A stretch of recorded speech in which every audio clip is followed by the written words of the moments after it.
ada sebuah cerita dari bentang laut kepala burung di timur Indonesia.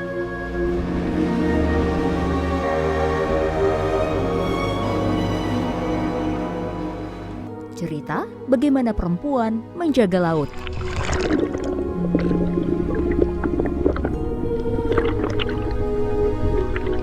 Mencegah kerusakan ekosistem laut yang menjadi sumber penghidupan keluarga mereka.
Aduway, kampung ini terletak di distrik Misol Utara, Raja Ampat, Papua Barat Daya.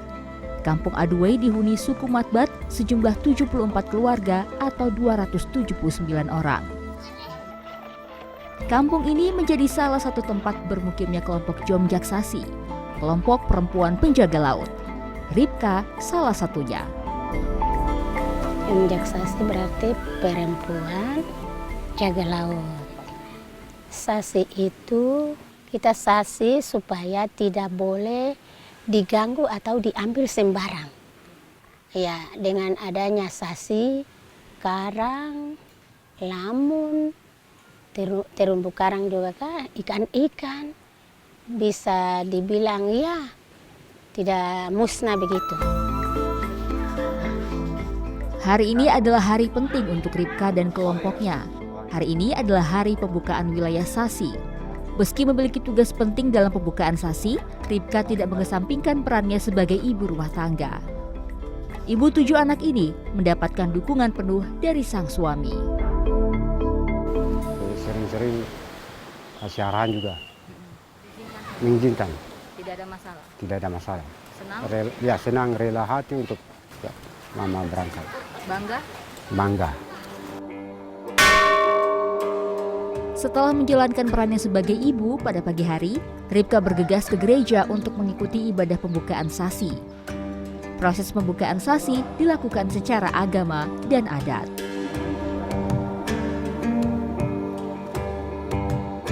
Ibadah selesai, warga bersama ketua adat Kampung Aduway bergerak menuju 3 titik penanda lokasi Sasi. 3 papan di lokasi Sasi yang berbeda telah dicabut. Yang pertama tadi di Tanjung Hanta, kedua Tanjung Senu, dan sekarang kita ada di Tanjung Jomsip.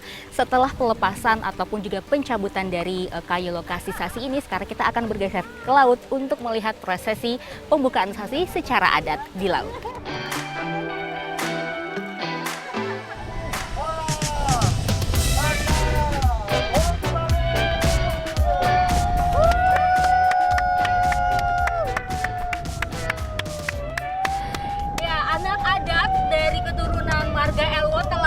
Dan ini menandakan bahwa Sasi telah dibuka dan siap panen.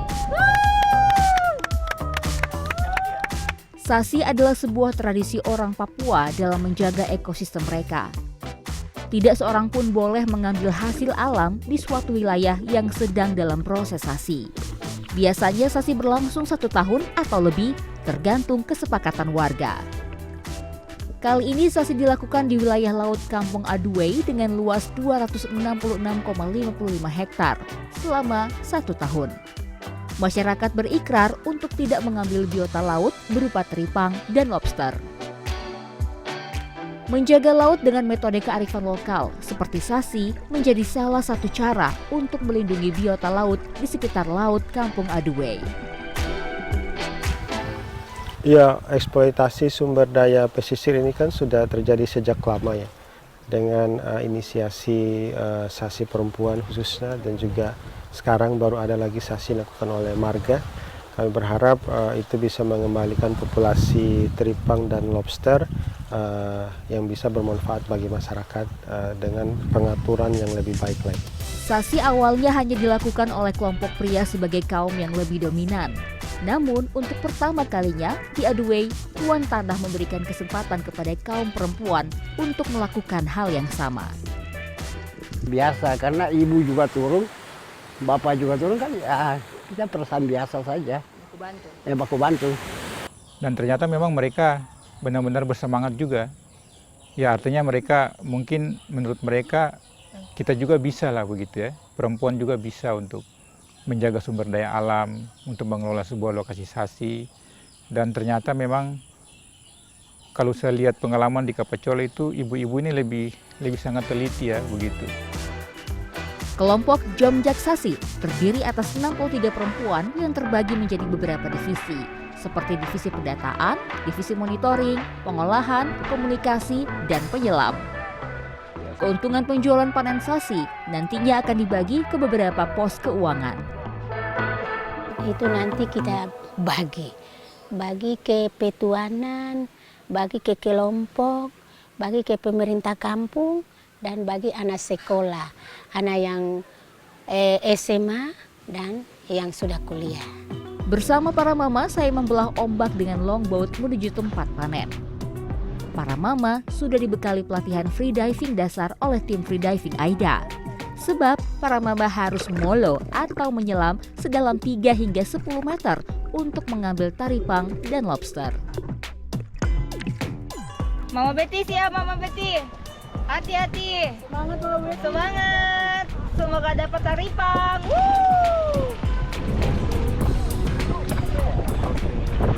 Mama-mama selumpat. Saya karena tidak bisa freediving kayak mama-mama, saya tunggu di sini karena nanti taripang yang sudah diambil dibawa ke kapal untuk diukur nanti. Tidak semua taripang bisa diambil atau dipanen karena ada persyaratannya, yaitu maksimal minimal di atas 15 cm atau sejengkal ini.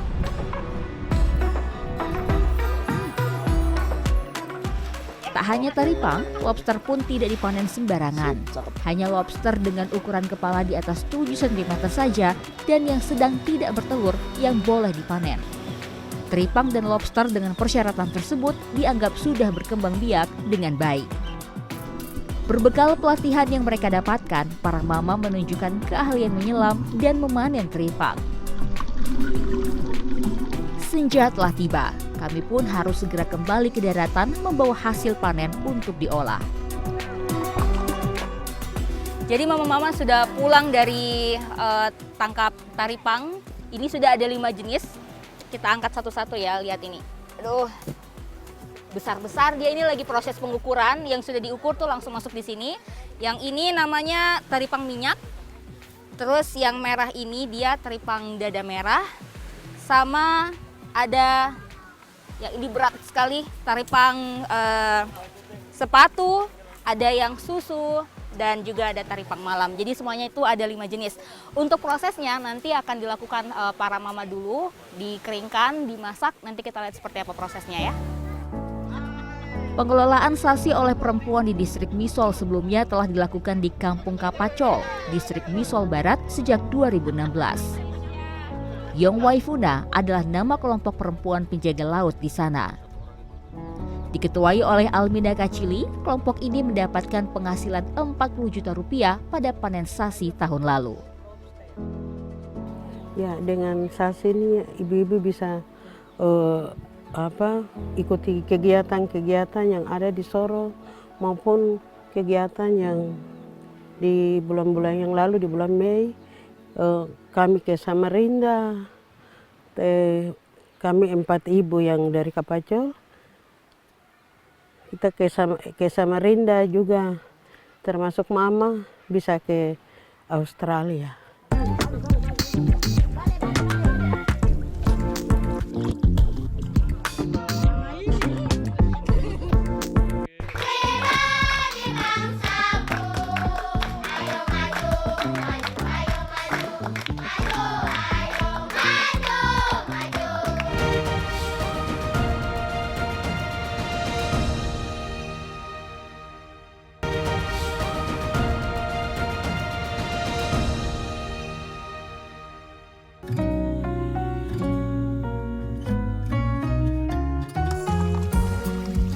Tak seperti hari-hari lainnya, para mama di Kampung Aduway kali ini disibukkan dengan proses pengolahan teripang. Teripang yang sudah dipanen pada hari pertama langsung diproses pada hari berikutnya. Proses dimulai dengan membersihkan teripang.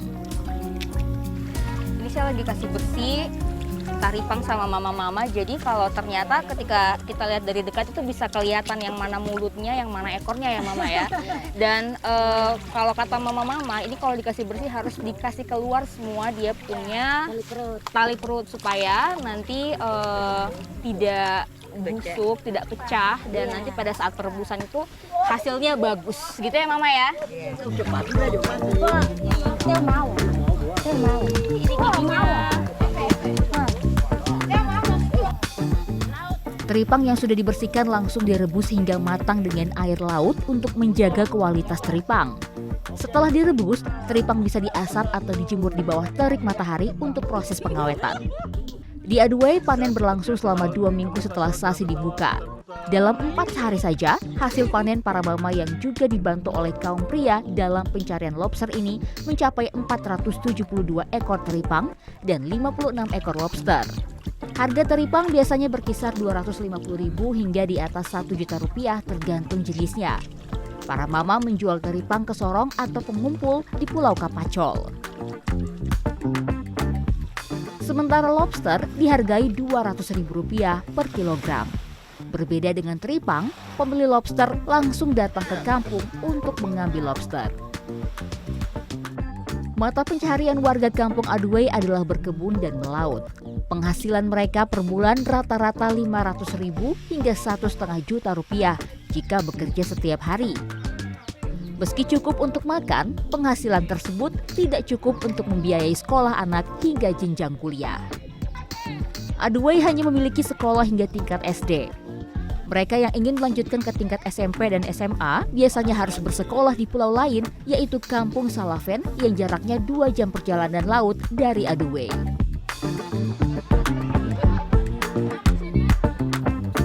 Misalnya ya mau kasih ke sekolah anak, ya yang jadi kendala itu menyangkut dengan uang yang dicari, ya karena di kampung ini tidak ada penghasilan tetap yang dicari oleh warga. Contoh mungkin seperti kerja di kalau di macam di kota kan ada yang bisa kerja di warung, ada yang bisa kerja di pertokoan. Hal yang sama juga berlaku untuk fasilitas kesehatan. Ini adalah Pustu atau Puskesmas Pembantu, satu-satunya fasilitas kesehatan yang dimiliki Kampung Aduway. Pustu ini sudah berusia sekitar 15 tahun dan 2 tahun terakhir ini sudah tidak digunakan karena kondisinya yang tidak memungkinkan. Saat ini, warga jika sakit harus berobat sementara di rumah pribadi tenaga kesehatan yang ada di Kampung Aduway. Saat ini Kampung Aduway memiliki 2 bidan yang tinggal di kampung. Mereka melayani warga dengan fasilitas seadanya. Di kampung ini hanya tersedia 1 tabung oksigen kecil dan sebuah ruangan yang berisi obat-obatan sebagai tempat perawatan. Kalau profesinya saya kan sebagai seorang bidan, tapi di sini dalam lapangan sehari-hari saya melayaninya tuh rangkap. Kami mungkin masih kekurangan dalam fasilitas di Vaskes, yaitu di tempat pelayanan kesehatan. Jadi selama ini mungkin kami pelayanannya tuh di rumah Polindes, rumah pelayanan sementara dan rumah pribadi dari petugas. Kampung Aduway terletak di paling utara Misol. Dibutuhkan 5 jam perjalanan dengan speedboat dari kota Sorong. Sayangnya, warga Kampung Aduway hanya memiliki longboat yang membutuhkan waktu lebih lama, yaitu sekitar 7 jam. Hal inilah yang menjadi kekhawatiran warga jika terjadi kedaruratan. Khawatir juga. Khawatir ya, karena harus dirujuk. Iya, gitu. harus dirujuk. Di sini tidak ada speedboat kah? Tidak ada, pakai bodi batan tuh, bodi perahu ini. Pakai bodi batang iya, saja. bodi batang. Jadi kalau misalnya ada butuh darurat, cuman itu satu-satunya kendaraan ya, Iya, Mama, ya? itu saja. Jadi itu yang menjadi kekhawatiran Mama ya. Iya. Ya harapan ke depan itu kesehatan ini bagus dengan fasilitas yang tidak ini toh kurang ini jadi ya. Kehidupan warga Kampung Aduay sangat tergantung pada alam. Di bawah bimbingan Yayasan Konservasi Alam Nusantara, para perempuan di Kampung Aduay belajar memanfaatkan hasil alam dengan cara yang berkelanjutan, yaitu dengan sasi. Keempat adalah program untuk meningkatkan mata pencarian masyarakat, di mana kami membantu masyarakat termasuk yang di Papua untuk dapat meningkatkan mata pencarian mereka dengan mengembangkan mata pencarian yang ramah lingkungan. Dengan demikian mereka bisa mengirim anaknya ke sekolah, karena mereka memerlukan biasanya cash ya untuk membayar uang sekolah. Mereka juga bisa ke klinik ketika mereka ada yang sakit.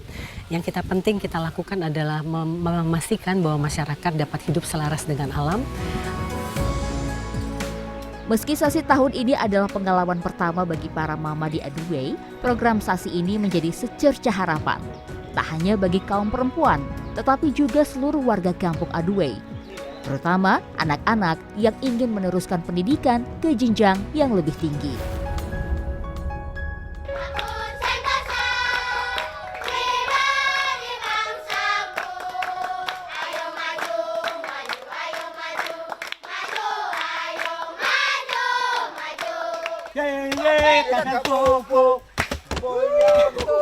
Ternyata susah. Punyam tu talengket, agdalen pun kasenolibo.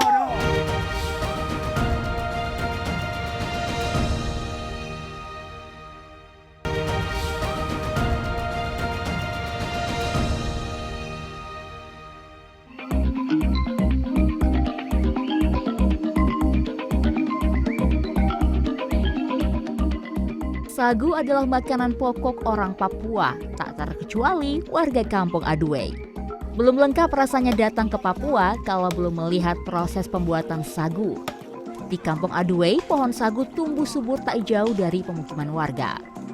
Pohon sagu bisa tumbuh 20 hingga 30 meter di dataran rendah.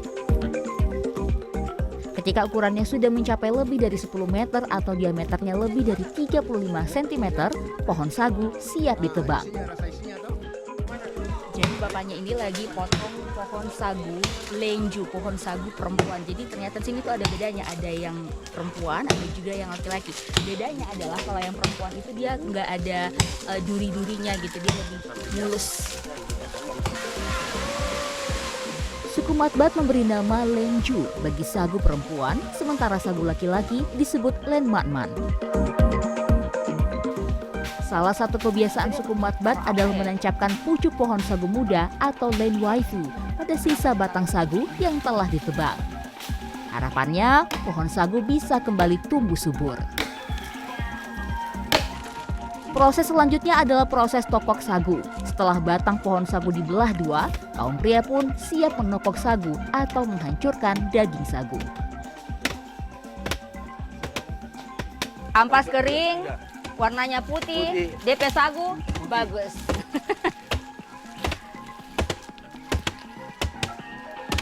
Proses tokok sagu biasanya dilakukan kaum pria.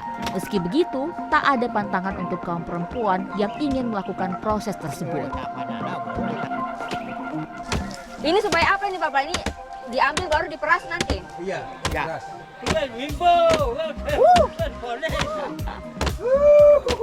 Ternyata susah. Berat juga ini. Iya, beras. Oh, Bapak kuat ya? Aduh. Dewe kakapong, punyam tu talengket. Ternyata pekerjaan ini lebih banyak dilakukan kaum pria karena mereka memiliki tenaga lebih besar untuk menghancurkan batang sagu.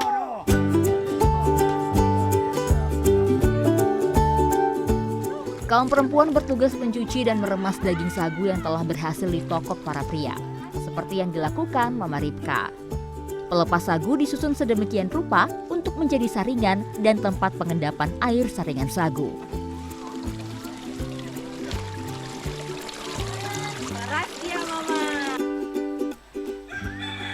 Ini dia hasil endapan dari peras sagu oleh Mama Ripka tadi. Namanya di sini itu disebut Lentan. lentan. Nah, ini teksturnya seperti lilin ya. Nanti kalau misalnya mau makan papeda, ini tinggal disiram saja Mama.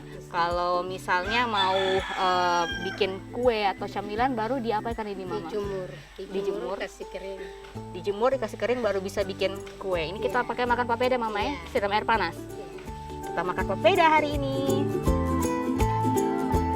Sagu bisa diolah menjadi berbagai jenis makanan. Salah satunya makanan andalan khas Papua, papeda. Saya dan para mama menggunakan endapan sagu yang baru saja ditokok hari ini untuk membuat papeda. Caranya sangat mudah. Endapan sagu hanya disiram air panas dan diaduk-aduk hingga berubah warna menjadi transparan.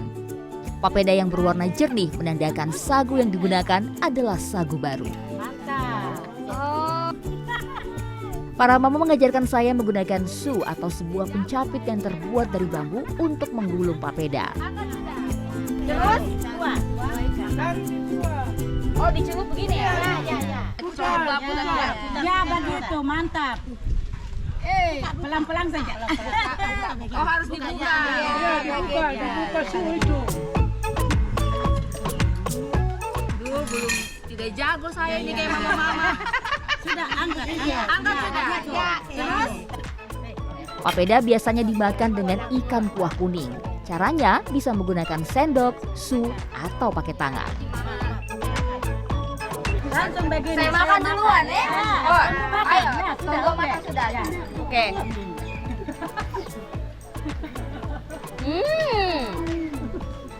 Dia pukuan mantap ya. Potong papeda. Kalau mau ini ya kali lagi. Iya. Dia pukuan mantap sekali. Ini mama-mama memang jago. Ini dimakan pakai ikan tenggiri. Apa di sini bilang mama? Wol. Ya. Wol. Ayo sudah kita makan. Iya, makan. Makan. Makan. Begini ya.